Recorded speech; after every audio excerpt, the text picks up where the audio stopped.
กองทัพประชาชนลาวจับกลุ่มผู้ต้องหาชายไทย8 คนเป็นชาย7 หญิง 1ในข้อหาผลิตและปรุงยาเสพติดยาบ้ายาไอซ์บริเวณเมืองปากสันแขวงบริคำไซสปป.ลาวซึ่งอยู่ตรงข้ามกับอำเภอบึงกาฬจังหวัดอำเภอเมืองจังหวัดบึงกาฬและเมื่อวันที่ 25 เมษายนที่ผ่านมาในวศ24โดยร้อยชก.ทหารพรานที่ 2109ได้มีการตรวจยึดจับกลุ่มผู้ต้องหา2 รายพร้อมของกลางยาบ้า 5,566,000 เม็ด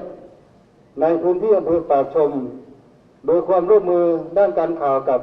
กองทัพประชาชนลาวนอกจากนี้หน่วยยังได้นำนวัตกรรมของหน่วยและเครื่องมือเทคโนโลยีสูงที่ได้รับจากสำนักงานปปส.มาใช้ในการปฏิบัติงานเช่นกล้องวงจรปิดไร้สายชนิดใช้ซิมการ์ดระบบ 4G อากาศยานไร้คนขับและเครื่องเอ็กซเรย์พกพาแบบมือถือ